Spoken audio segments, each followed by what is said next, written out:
DWIZ News FM regional stations sa buong Pilipinas. Mapapanood din sa Aliw Channel 23, DWIZ News TV at lahat ng DWIZ digital channels, Facebook, YouTube at DWIZ News website, DWIZ Network News. On air, online, on ground.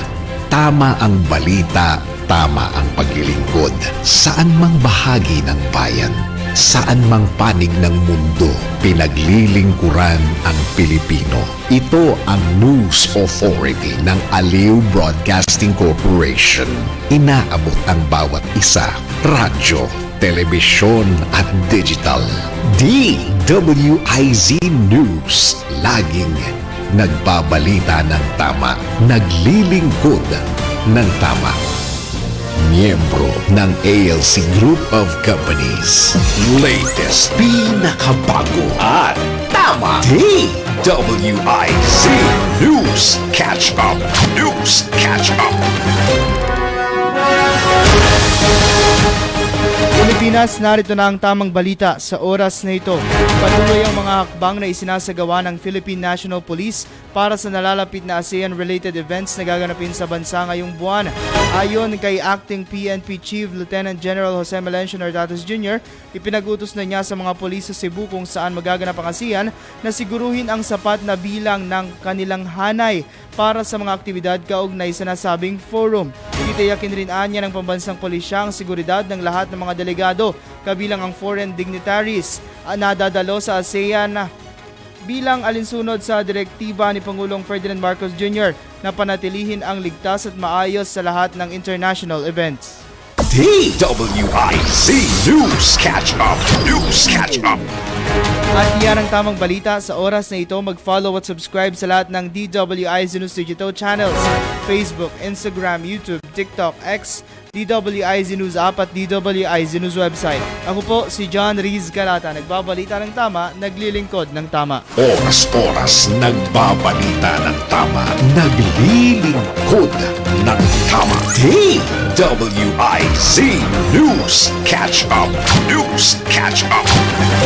DWIZ. Ang lahat ng opinyon at pananaw ng susunod na programa ay galing sa mga host at panauhin lamang at hindi pananaw ng mga producers at ng pamunuan ng DWIZ News, Aliw Channel 23 at Aliw Broadcasting Corporation.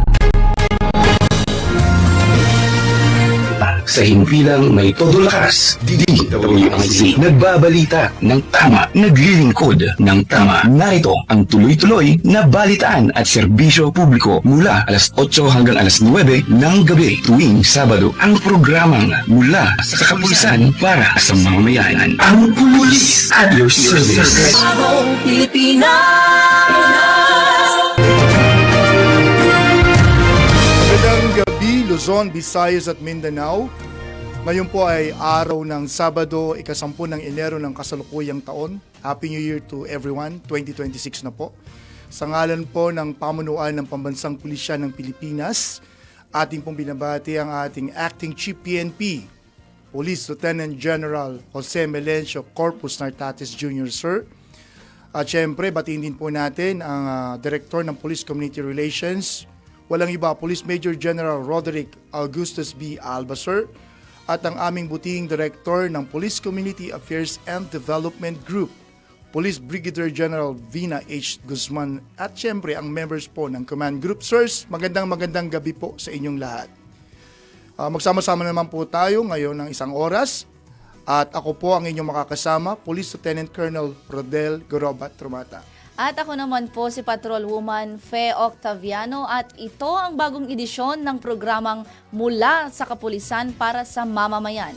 At ito ang Police at Your Service. Pulis at your service. Pulis at your service. Magsasama-sama na naman tayong muli ng isang oras ng talakayan, balitaan at serbisyo publiko mula alas 8 hanggang alas 9 ng gabi.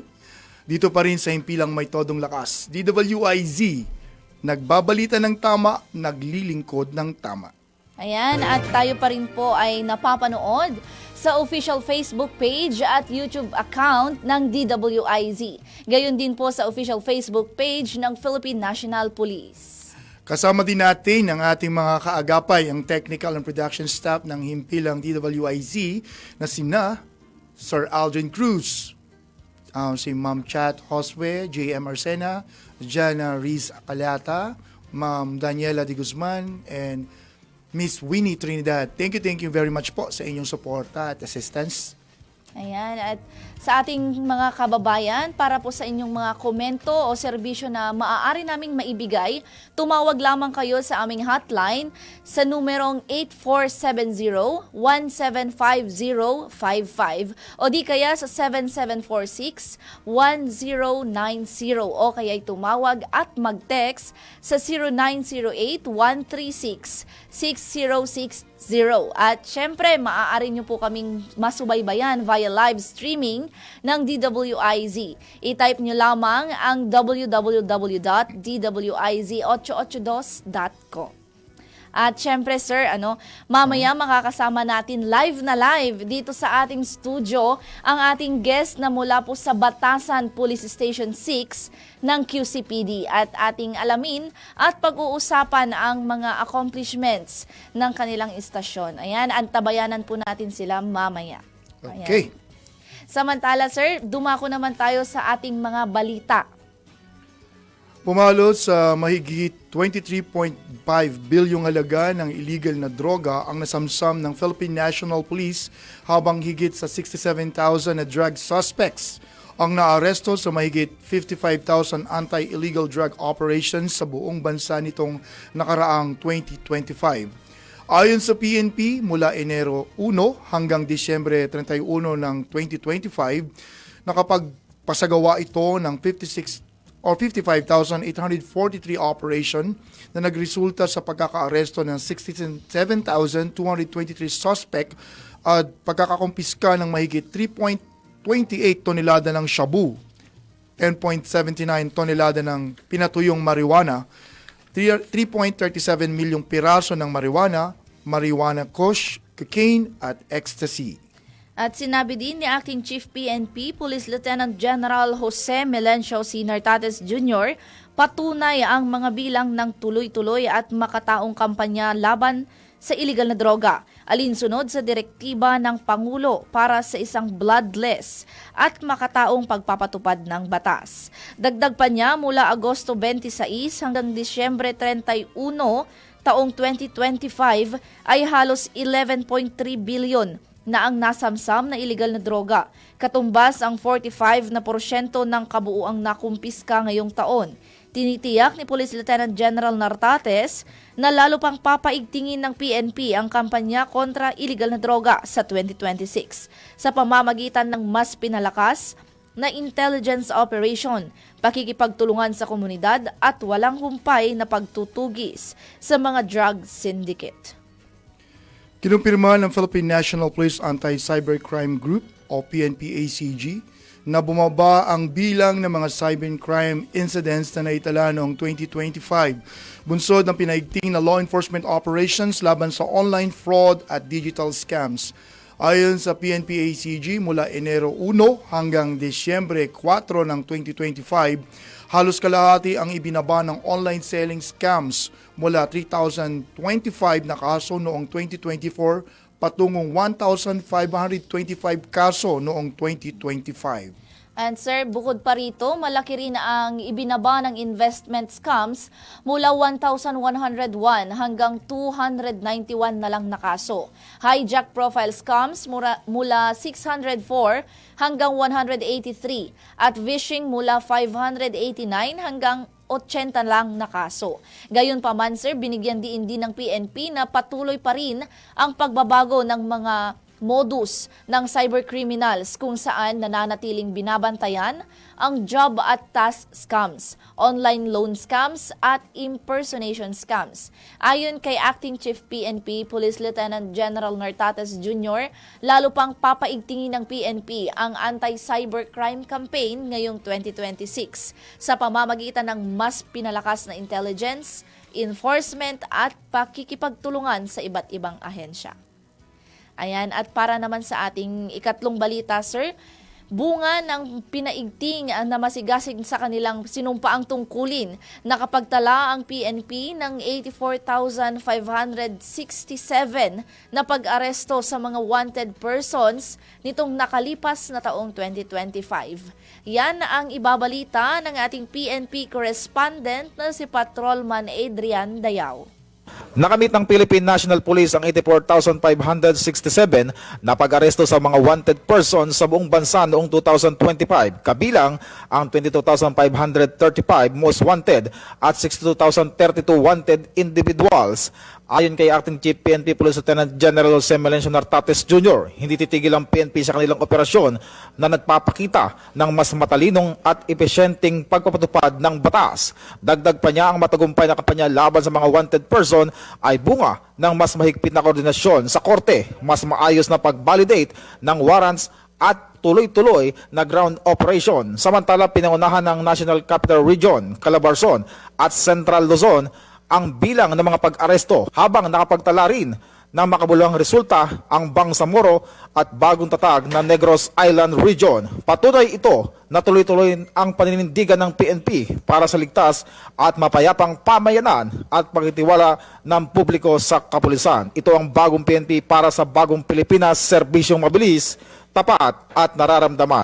Police at your service. Police at your service.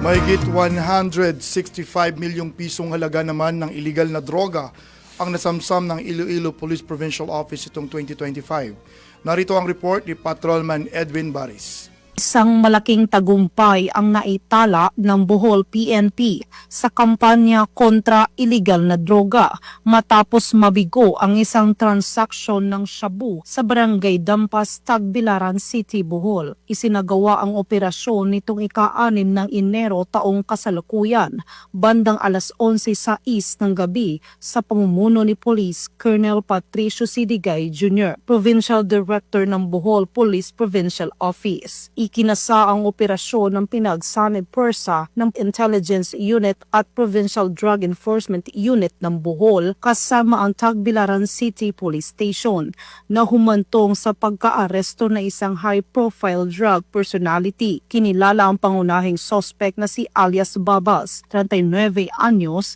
kasama ang kanyang kasabwat na si Leonie, 47 anyos. Sa aktual na transaksyon, nakumpiska ang 10,285.6 gramo ng hinihinalang shabu na may tinatayang halaga na 69,942,080 pesos. Nasamsam din ng mga operatiba ang buy-bust money, cellphone, isang Isuzu MUX, eco bag at iba't ibang mga identification card. Sa kasalukuyan, ang mga naarestong suspect ay nasa kustodiyan ng Tagbilaran City Police Station para sa kaukulang dokumentasyon at tamang disposisyon ng kaso. Namayani sa operasyon ang maayos na intelligence planning at mahusay na koordinasyon na nagresulta sa pagkakadakip ng mga high-value target at pagkasamsam ng milyon-milyong halaga ng illegal na droga.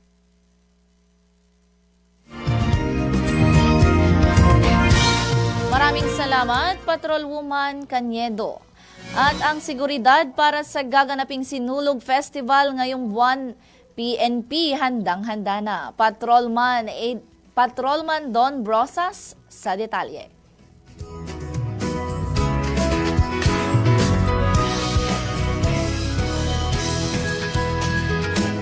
Mahigit 165 billion pesos na halaga ng iligal na droga ang nasamsam ng Iloilo Police Provincial Office sa isinagawang anti-illegal drug operation sa buong lalawigan nitong nakaraang taon.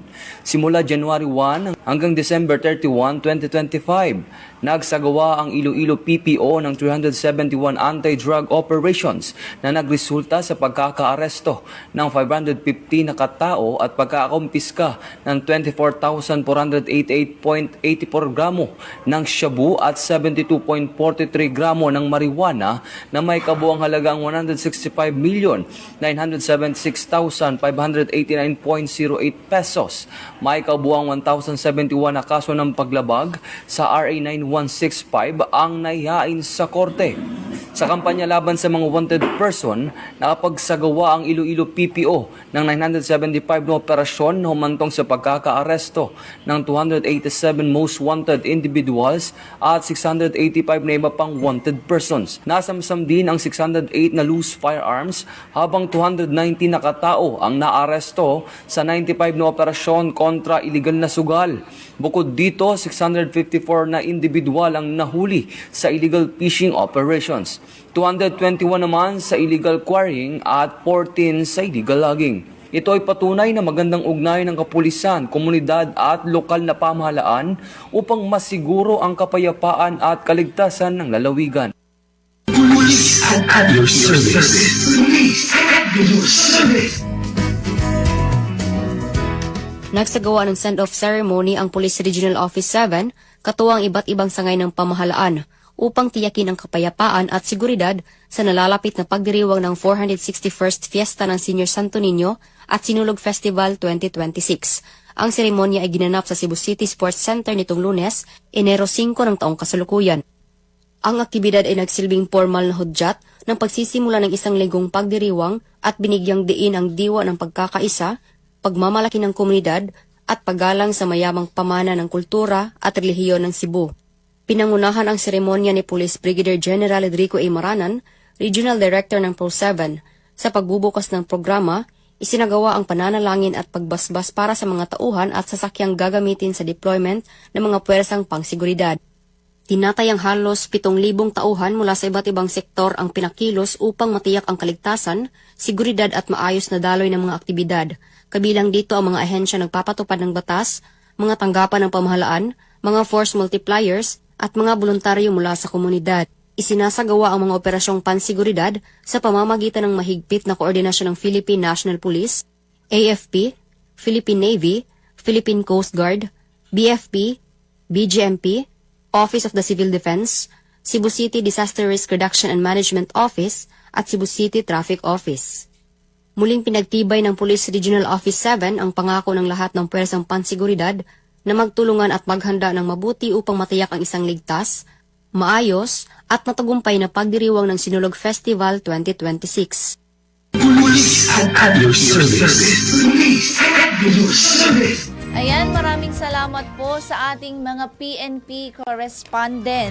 At syempre, nais din po naming pasalamatan ang lahat ng kapulisan ng Philippine National Police at pati na rin po sa mga iba't ibang ahensya ng gobyerno na na-deploy sa translasyon ng Poong Nazareno kanina lamang. Sa kabila ng puyat, pagod at init, patuloy niyong ginampanan ang inyong mga tungkulin upang masiguro lamang ang kaligtasan ng ating mga deboto. At syempre, magbabalik po muna ang ating programa makalipas ng ilang paalala. Police at your service. Police at your service. Narito na ang Filipino Mirror, ang unang tabloid sa negosyo. Nagtatampok ng mga eksklusibong balita at impormasyon ng pagtatagumpay sa negosyo. Ang tabloid na nagbibigay ng gabay at inspirasyon sa pag-unlad at pag-asenso. Filipino Mirror, naglalaman ng mga nagbabagang balita, napapanahong issue, may init na opinyon at komentaryo. Filipino Mirror, ang unang tabloid sa negosyo. Pinarangalan ng Gawad Tanglao bilang natatanging pahayagan sa 3 magkakasunod na taon at marami pang pagkilala. Kaya bumili na at magbasa ng Filipino Mirror ng umasenso sa pagnenegosyo.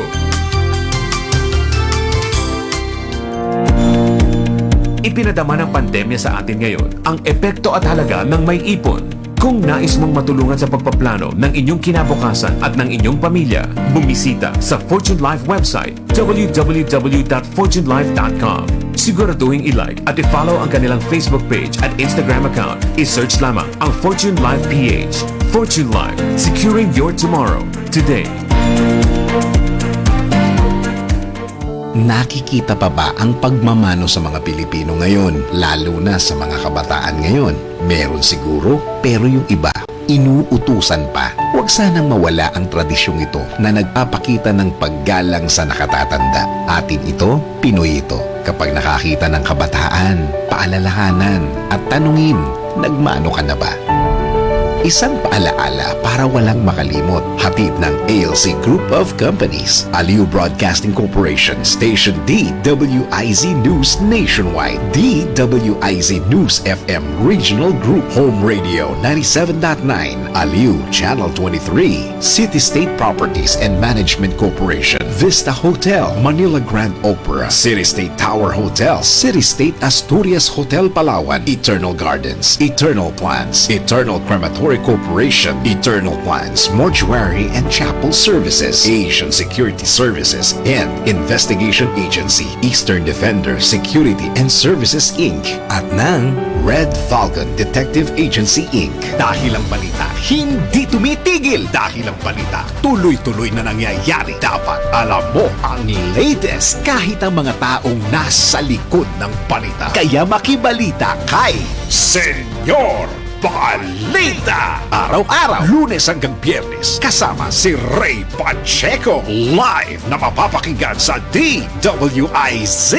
Panoorin ang live sa Aliw 23 at naka-live din sa DWIZ Facebook, YouTube at DWIZ News website. Kaya mga senyorito at mga senyorita, mga senyor, mga senyora, makibalita na kay Senyor Balita. Monday to Friday, bahagi pa rin ng DWIZ News Hapon Highlights. Nagbabalita ng tama, naglilingkod ng tama.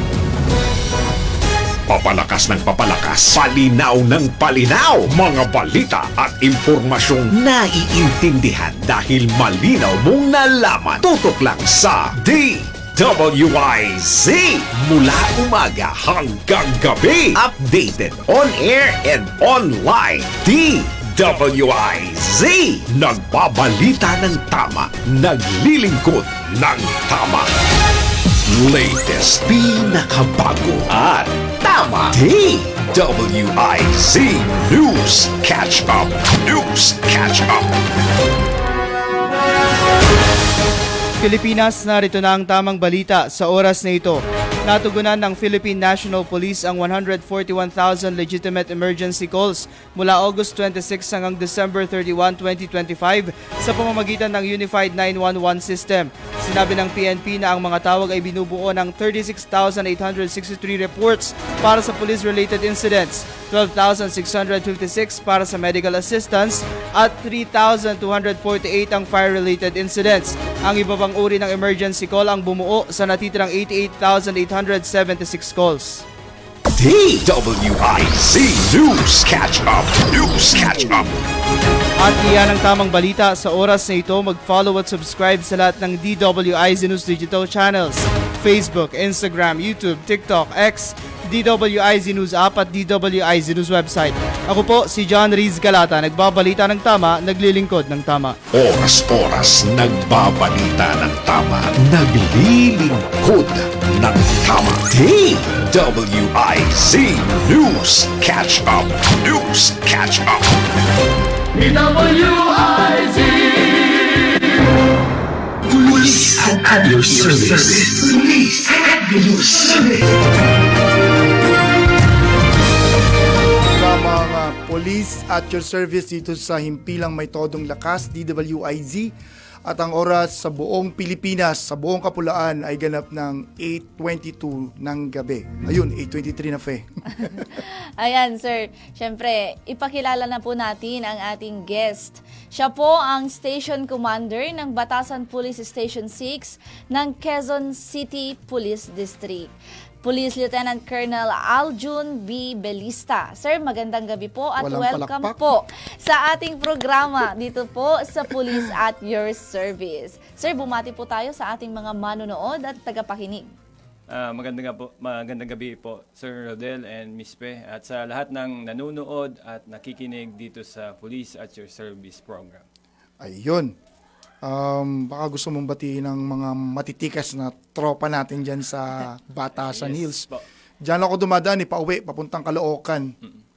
Yes sir, binabati ko ang aming District Director ng QCPD, Police Colonel Randy Glenn Silvia sir, and sa aming command group as well as dun sa personnel ng Station 6 Batasan.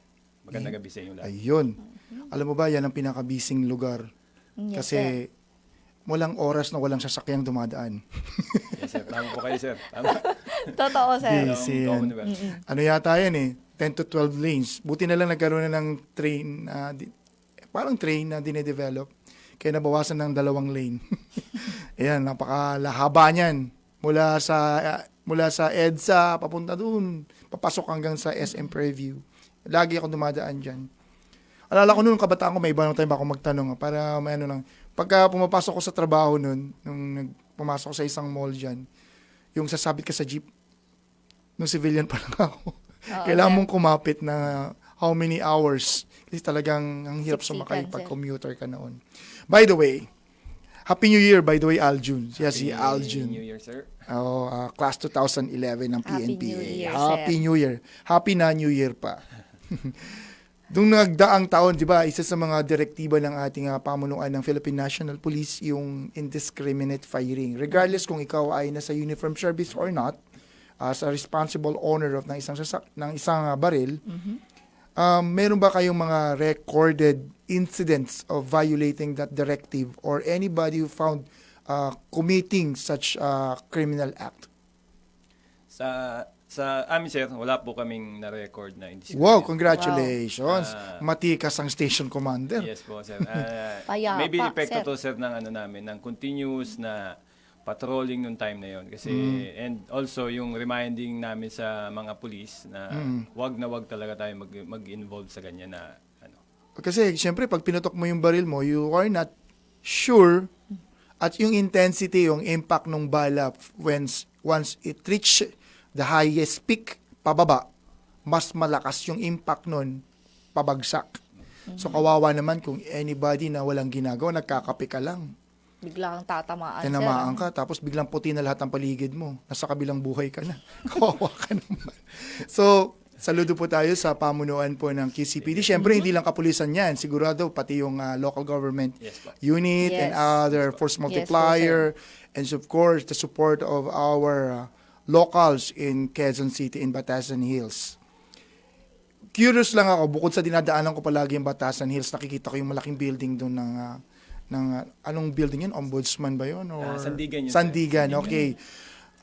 Gaano kalaki, hindi ko naman tatanong yung lawak. Ano-ano ba yung mga nasasakupan ng Batasan Hills? Ano-ano yung mga AOR na yan? Actually, sir, yung station namin, 3 barangay yung sinasakupan. 3 barangays, Opo, okay. Ito yung Old Balara, yung Batasan Hills, at saka yung Barangay Commonwealth. So, parang kung isusumahin natin, sir, yung population ng 3 barangay na yan, umaabot po yan, sir, ng almost 450,000.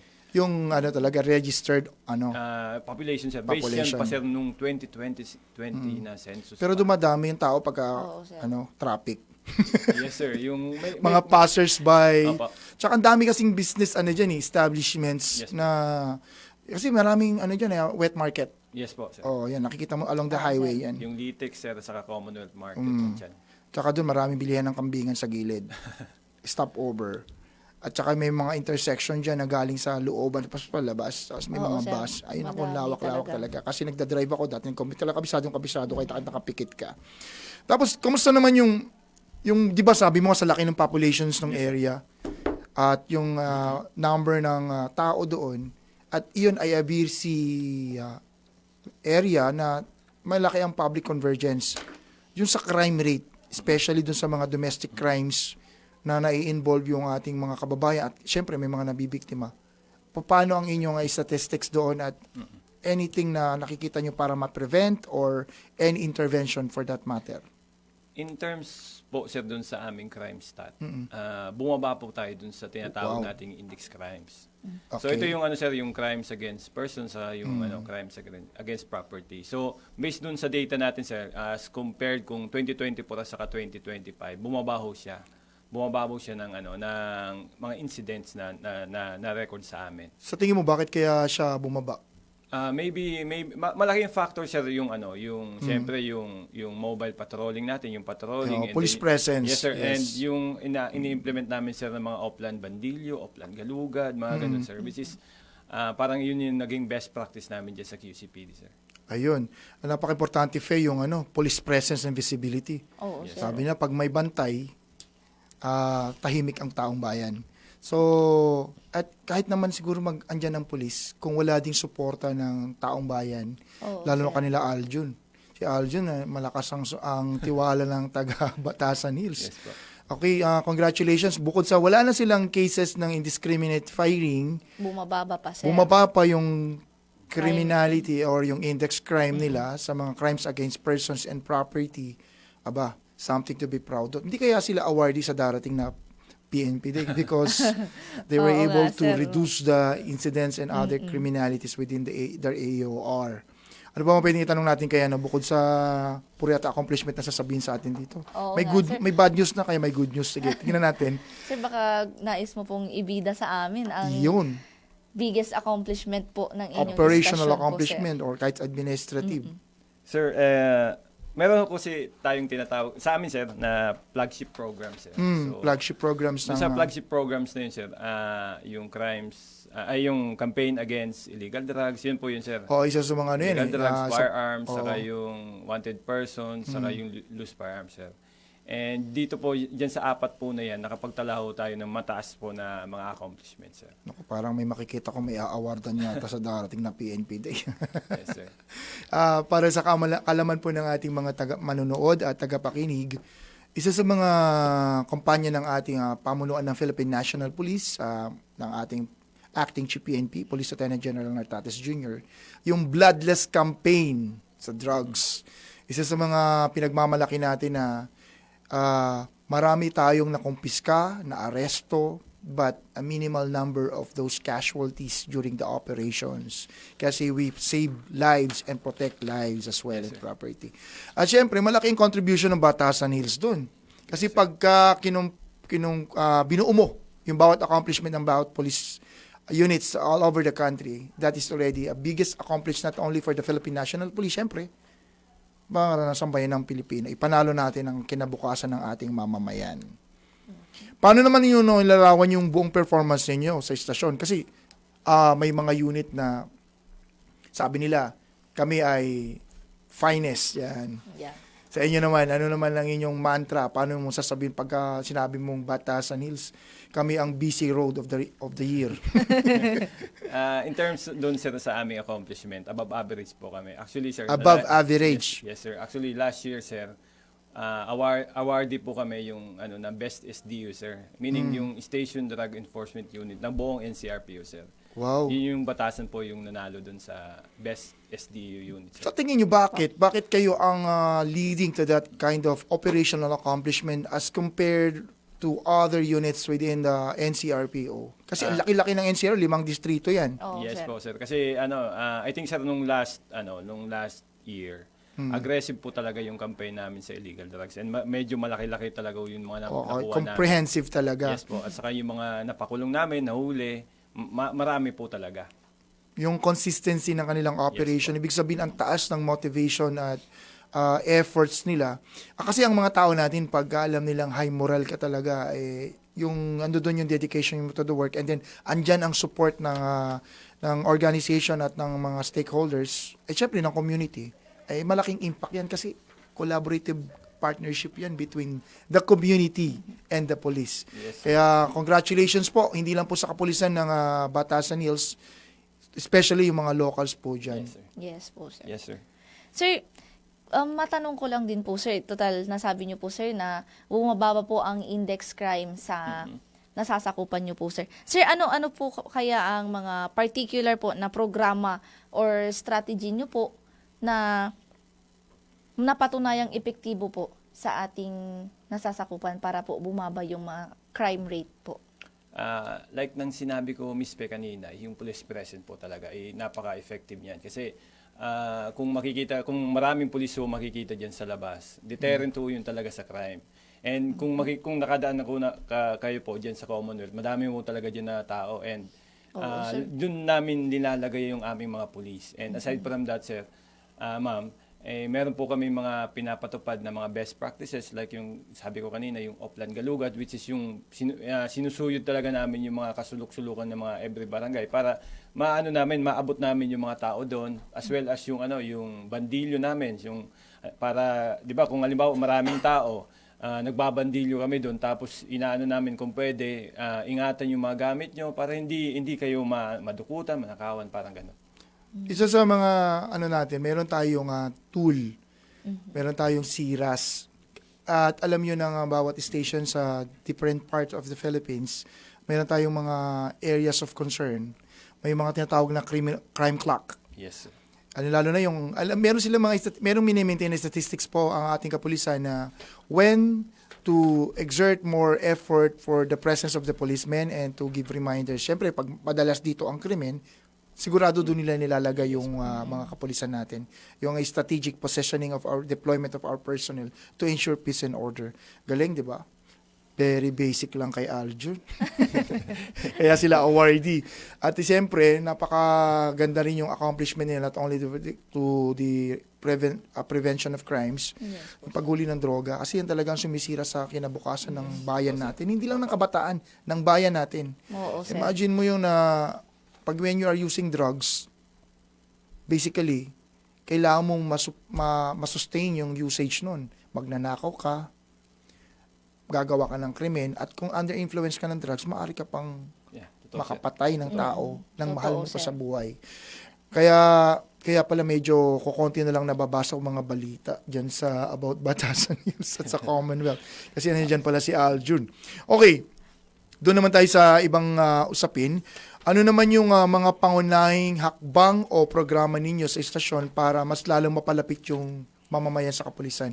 Kasi alam natin, pinananakot ang pulis pag umiyak yung bata. Ayan, may pulis. May pulis yun. O kaya pag pumunta isang pulis sa isang public place or isang residential area, parang naa-alarma ang tao, parang may aarestuhin ba, may kaguluhan ba? So how do we deal with this kind of stigma na unfavorable sa PNP organization? Yes, sir.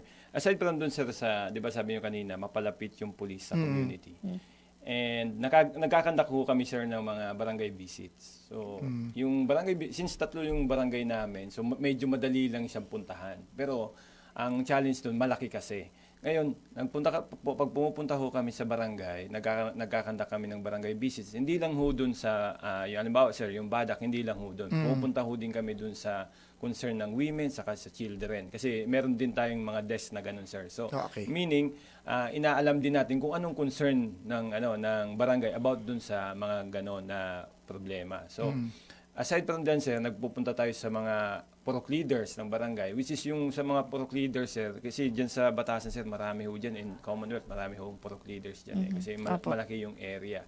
So, meron siyang nasasakupan. So, pinupuntahan natin yon para kausapin din sila. Then, pag mas lalo kasi natin linapit yung presence natin, o tayo, yung police sa mga tao na yun, mas malapit yung tiwala nila sa atin. Parang ganun, sir. So, kumbaga, pag nakakaramdam sila na kailangan nila ng tulong, police na agad yung pinupuntahan na, hindi na yung ibang tao. Okay. Lalo sa social media kasi puro negative ang na-amplify o nababalita. So, nagkakaroon tuloy tayo ng negative perception. Pero behind that, we are still doing our job. Yung napaka-importante, communication is the key. In all relationship, tandaan mo, communication is the key. So whenever we approach po yung ating community, kasi narinig natin yan eh. Isa sa mga directives ng ating acting chief PNP is to sustain and maintain coordination and contact with the barangay. Kaya regularly nagko-communicate po ang ating mga kapulisan dyan sa mga purok leader at mga barangay. Kasi kailangan po nating maintindihan yung pangangailangan. Siyempre, di ba sa doktor, pag magpapacheck up ka, sasabihin mo na yung mga nararamdaman mo, bigo siya magbibigay ng kanyang... Ganon din po sa kapulisan, mga kababayan. Kailangan po talaga magkaroon ng close partnership and cohesive partnership po ang PNP at ang community. Yes, sir. Tama. At huwag sana nilang gamitin, sir, na panakot din. Lalo na, sir, sa mga kabataan. Siyempre, sir, pag gaya nga na example mo kanina, sir, na yung bata umiiyak, parang ginagawang panakot na yung pulis. Which is, hindi dapat sana, sir. Kasi mas maganda na habang bata pa sila, mas ma-instill na sa kanilang isipan na ang mga pulis, hindi lang mga pulis, sir, lahat ng mga men in uniform ay mga kaibigan at anytime pwedeng lapitan. Pwedeng lapitan, oo. Naalala ko pala si Patrolman Lapitan. Ayan. Na-duty ngayon. Hi, sir. Sumegway tayo. Sa ano naman, sa Unified 911. yan, ako, nilabas na yung kanyang records. Parang madami-dami Sa Unified accomplishments si 911 natin. Kasi ano yan eh, kaya tinawag na Unified. Kasi kapag hotline about sunog, ibang hotline. No, sir. Pagka hotline about other emergency, iba namang hotline. Then when you transfer from one place to another, from city to another, or any area within Metro Manila, the same is true. Iba-ibang hotline. So ang gagawin, ginawa nilang unified ng hotline ng DILG. At syempre, meron pong number doon. Press 1, press 2, and press 3. Doon ho tayo sa mga press 2 para sa PNP. So, sa inyo, ano naman ang inyong ambag at malaking tulong na naibigay para maiparating yung ating programang Unified 911 Emergency Hotline? Yes. Actually, sir, nung nagkakanda kami ng visitation, dinidisseminate talaga namin yan. And pag ang isang nanghingi ng tulong tumawag sa 911, and ang 911 naman, sir, dinedirect na sa amin yan. So, sa amin naman, sir, ang ginagawa namin dyan, lahat dapat ng aming patroller sa baba, merong radyo. Kasi, yun po yung susi dyan, sir, para mabilis yung responde ng pulis. Pag hindi ho nalaman ng pulis na nangangailangan pala ng tulong yung dun sa sinasakupan niya, hindi po siya makakapunta dun agad. So, ang pinakasusi talaga dyan, sir, yung bilis ng komunikasyon na mapasa agad dun sa patrollers na may nangangailangan tulong dun sa area na nasasakupan niya. Yes. Alam mo, may isang tanong dyan, Bok, yung paano nyo malalaman, for example, laki-laki ng Batasan Hills, 3 barangay at may iba't ibang purok. Ang pulis malayo ang lugar. Alam ko, ina-apply din ito sa buong NCRPO at sa ibang regions. They position themselves, may kanya-kanya silang sector. Yes, sir. At kung sakali man na not enough, kasi hindi naman talaga enough ang kapulisan to cover the entire areas. Meron ho tayong mga force multipliers. Andyan po yung ating mga barangay officials and barangay tanods to be at first hand, maka-assess man lang sa atin, sa kapulisan, bago tayo makarating. Siyempre, kung halimbawa ang ratio natin 1:500 or 600, yung iba pa, siyempre, nag-off duty, hindi naman tayo pwedeng hindi magpahinga. Tao rin tayo.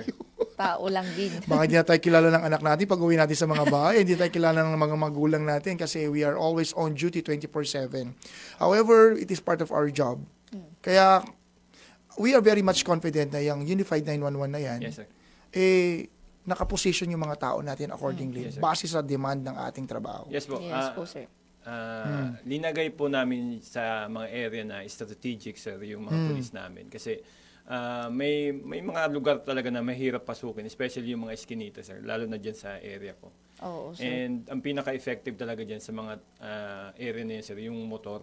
So, Yep. mabilis talaga mapunta nila and within 5 minutes, makakapag-responde talaga yung police. Yes. Yep, yung motor, ibig mo, if there is a prank call, or it is a call na pupunta ang ating kapulisan, imagine nyo yung rest ng buhay niya, with their body, papasukin mo yung eskinita, then hindi mo naman alam. Because, aminin natin lahat pare-pareho. Yes, sir.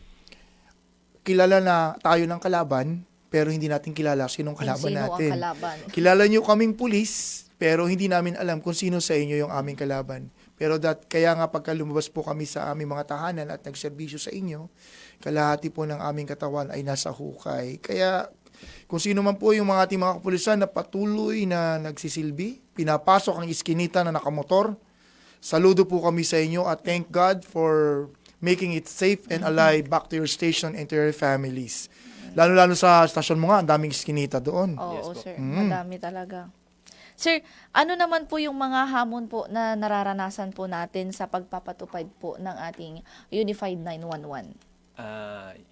Gaya yung kanina na sinabi ko, yung mga eskinita, mahirap pasukin talaga yan. Pangalawa, siguro yung traffic. So isa yan sa nagko-cause ng delay dun sa response ng police. Yung layo, siyempre, kung malayo, siyempre di natin mapupuntahan agad-agad yun. But anyway, meron kaming solution para sa ganyan. And yung queuing sa tawag, kasi sir, minsan madami talagang tumatawag sa 911 and marami din nagsasabi na mga tumatawag doon na mahirap daw makapasok. So may queuing kasi. Tapos, siyempre sir, yung logistics. So admittedly sir, yung mga gamit namin like yung radyo medyo may kalumaan na, yung battery drained, madali na malobat, parang ganun sir. Parang Okay. ganun po.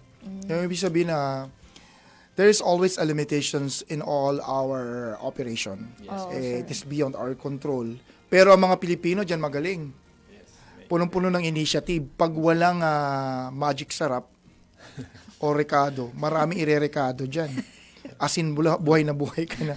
Ibig sabihin ko lang po, punong-puno po ng ating initiative to resolve yung mga ganyang challenges. At isipin mo, narinig mo they have challenges sa logistics and mobility and so on and so forth. Pero bumaba ang crime. Patuloy pa Saan rin, ka sir. dyan? Bumaba ang crime. Pati ang huli nilang droga, malakas din. Diba, sir? Pero limited ang resources. Talagang- Award ka talaga, Arjun. Talagang may pagmamalaki talaga May ng PNP, pagmamalaki sir. ng buong Philippine Thank you, National sir. Police. At syempre, ang dyan naman ang suporta ng community. Yes. Kahit anong gawin mo, kung walang suporta ng community, we cannot do otherwise. Kasi sila po ang nakakaalam ng mga kaganapan. Oo, sir. At kung lahat sila tumatawag, mahirap yung queuing, ano? Yes po. O, tago ka muna, mga 2 minutes kasi may queue. And not necessarily queuing. Siguro, yung party line, ang hirap. Oo, sir. Mahirap Sa makatawag kasi nga sa... pagsabay-sabay na. Pero I think this already being ongoing studies and para resolve po yung kanyang challenges na yun sa ating kapulisan at syempre para ma-maintain ang ating system. May isa pang very important. Meron na ba kayong success story about dito sa inyong 911? Yes sir, meron po. Late lang sir, nung January 6. Ngayon lang, bago lang. Yes po sir. Kasi January 10 ngayon. Birthday ng nanay ko. Happy birthday, ma. Love you. Ayun. Yes sir, nung January 6 po, may tumawag po sa 911 na isang concerned citizen. Allegedly, meron siyang na discover na ano sir na granada, dalawa. Nakabalot daw dun sa parang medyas, parang ganun sir. So habang parang ang kwento niya, naglilinis daw siya dun sa may tapat niya, tapat nila, ng bahay nila. Then parang may nakita silang ganun na kahina-hinalang gamit. So nung binuksan niya, yun, nakita niyo yung dalawang granada. Ako, buti di sumabog. Yes sir, medyo ano pa nga yun, active yung granada na yun sir, nung nakita namin. So, dali-dali siyang tumawag ng 911 sir. Then, yung 911, direkta nang tumawag sa station. Yung granada, doon sa public place? Yes sir, parang naiwan siya, iniwan, parang ganun sir. Ano. Sa dami naman na may iwanan mo, granada pa. Kasi dalawa pa yun sir, dalawa. Dalawang granada. Buti di pa natanggal yung firing pin. Pag may nakita po tayong mga ganung bagay, bago po tayo mag-break, huwag yung gagalawin. Kasi very dangerous po. If it's a suspicious thing na iniwan in a public place, kahit in a very isolated place, wag natin basta-basta gagalawin. Time check po tayo, 8:46. Ang bilis ng oras. Ang dahil ko pang tatanong kay napapasarap Arjun. na yung kwentuhan, Yes. sir. Accomplishment limited logistics, pero top of the notch ang accomplishment. Ayan. Break po muna tayo. Babalik po ang ating programa pagkatapos po ng ilang paalala. Your service. Your service. Nakikita pa ba ang pagmamano sa mga Pilipino ngayon, lalo na sa mga kabataan ngayon? Meron siguro, pero yung iba, inuutusan pa. Huwag sanang mawala ang tradisyong ito na nagpapakita ng paggalang sa nakatatanda. Atin ito, Pinoy ito. Kapag nakakita ng kabataan, paalalahanan at tanungin, nagmano ka na ba? Isang paalaala para walang makalimot. Hatid ng ALC Group of Companies. Aliw Broadcasting Corporation. Station DWIZ News Nationwide. DWIZ News FM Regional Group. Home Radio 97.9. Aliw Channel 23. Philippines Graphics. Cook. Plan Bank. Business Mirror. Filipino Mirror. Brown Madonna Press Inc. City State Savings Bank. AAA Southeast Equities Inc. Filipinas Pawn Shop. At ng Sandari Batulao. Come on, let's go to Isuzu Jaguars. You won't regret it. Come on, let's go to Isuzu Jaguars. We've got your back. Isuzu Jaguars, your partner through it all. Isuzu Jaguars, Isuzu Jaguars, Isuzu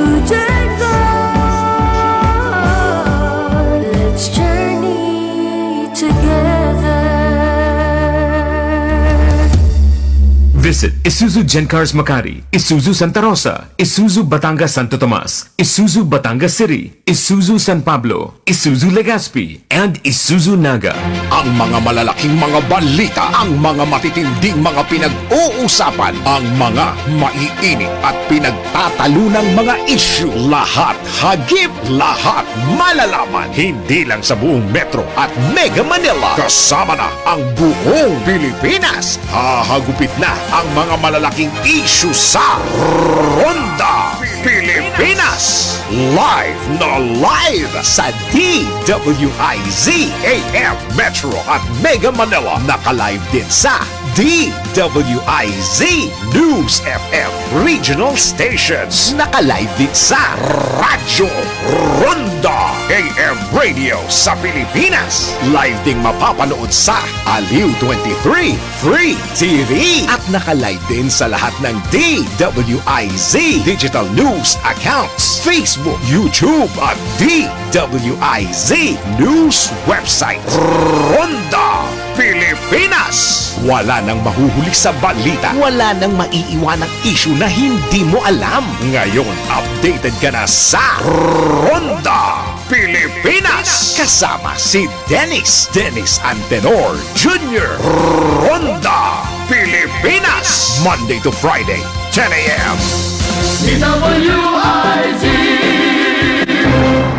Police at your service. Police at your service.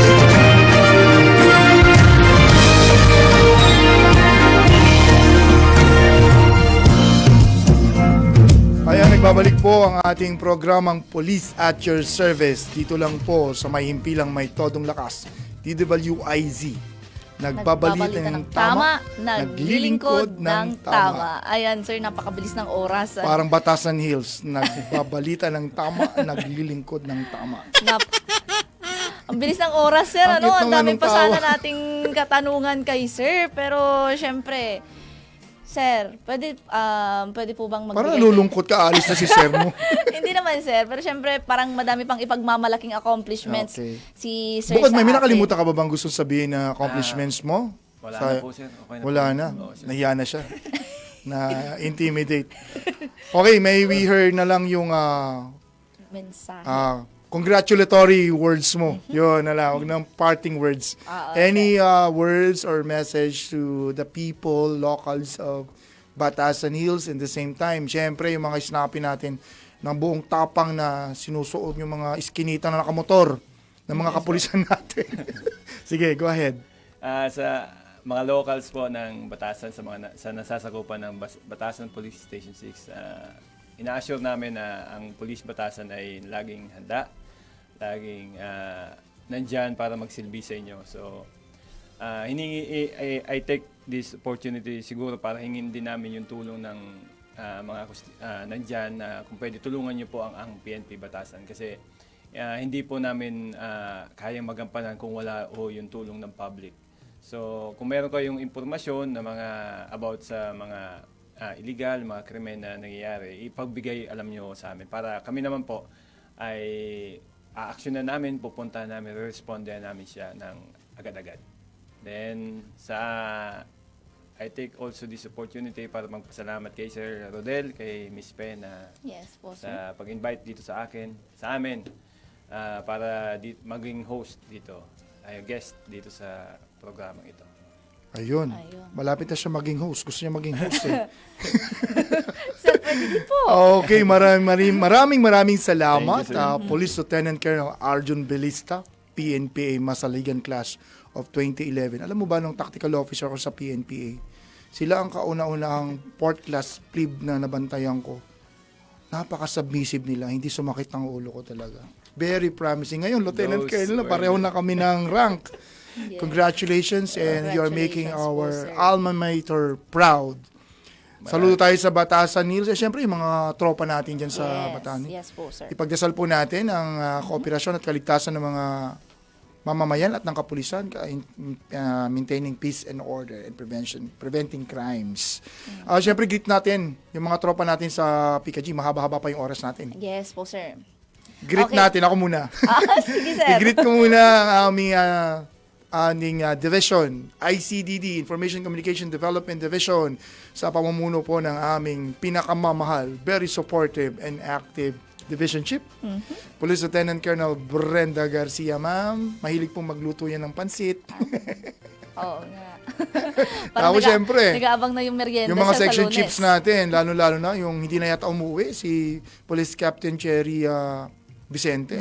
Ma'am, Sobrang magandang mahal gabi na po. mahal niya ang inyong section. Ay, syempre, sir. Para lang makapagbalita ng 24/7. Oo, yan. Parang inyong Mother Earth doon sa inyong... Siyempre, si Police Lieutenant Mending ng SMS na laging high moral, nakasmile palagi. Ay, oo, sir. Oo, Laging nakaka-good vibes din. Malapit na siya maging CEO, Conference Officer. Syempre, sir, wag nating kalimutan si Police Lieutenant Alma Irinco at syempre si Police Captain Mylene Lacambra. Yun, Ma'am, magandang gabi po sa inyong Magandang lahat. gabi. Ay, syempre yung duty ngayon. Yes. Yung pinaka matinik, smart namin na sa section ng SMS, si Patrolman Renan Gadante. Yun. Parang pangalan, parang matikas na. Matikas na. Yun ang isa sa matinik na nag-assess ng New Year's call. Sir, baka makalimutan mo naman yung Piolo Pascual na nandito sa atin ngayon, kasama natin. Na-dehydrate. Si Patrolman Flores. At syempre, yung kahawig ni Madam Miss Angel Marian Locsin. Rivera at Angel Locsin Mixed Patrol Woman Prizel Urbano. Pag nakita ninyo, nako, hindi nyo matatanggalan ng tingin. Gwapo, ganda pulis pala. Oh, gandang-ganda pulis talaga, sir. Okay. Ay, syempre. Happy New Year nga pala sa lahat. Hindi po ako nakapag-host for several weeks, pero I'm very much happy to be here again. And happy New Year po sa lahat po ng mga manonood at tagapakinig natin sa ating programa.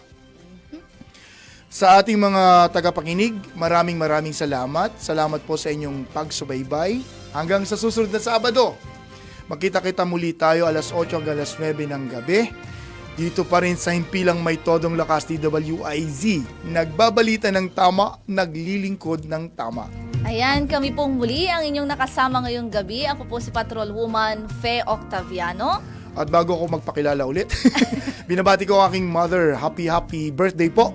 Diyan po sa Caloocan. Siyempre sa aking may bahay at sa aking pamilya at sa aking unika iha, si Crisdel. Pauwi na si Papa. Ako po si Police Lieutenant Colonel Rodel Grobat Tromata. Ayan. At syempre, sir, bago ko din po makalimutan ang COP ng Cervantes Municipal Police Station, Police Captain Oliver Sari. Sir, magandang gabi po. At ganun din po ang mga personnel dyan po sa Cervantes MPS. At sir, Saan nyo, Cervantes? Saan yun? Cervantes, Ilocos Sur po, sir. Umuwi ka gabi-gabi sa Ilocos. Siyempre, sir, nag-report kasi ako ng New Year sa Yun. kanila.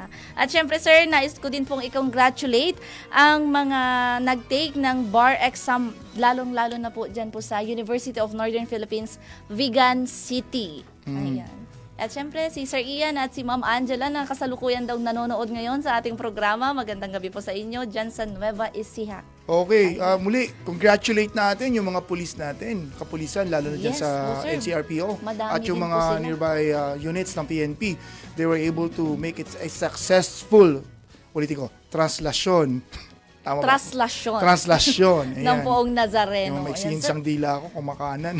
Parang 48 hours din, sir, ang kanilang duty. Yes, pero Yes. it's a very hard task every year kahit para tayong nanganganin because still, it is a very peaceful and successful operation.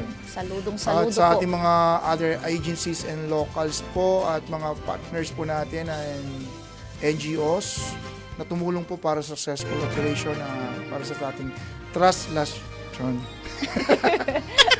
Congratulations po and God bless po sa inyong lahat. Maraming pong salamat.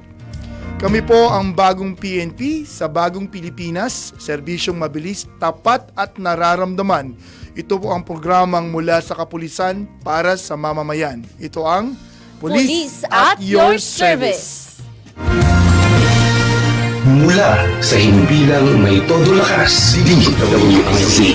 Nagbabalita ng tama, naglilingkod ng tama. Narito ang tuloy-tuloy na balitaan at serbisyo publiko mula alas 8 hanggang alas 9 ng gabi tuwing Sabado. Ang programang mula sa kapulisan para sa mamamayan. Ang pulis at your service. Pulis at your service. Isang pagpupugay, pasasalamat at pagsisikap ang pangako na aming bibitiwan sa lahat ng aming natanggap na pagpapala. Pagpupugay sa lahat ng nagbigay ng pagkilala sa Aliw Broadcasting Corporation mula sa Philippine Outstanding Brand of the Year, Philippine Finest Business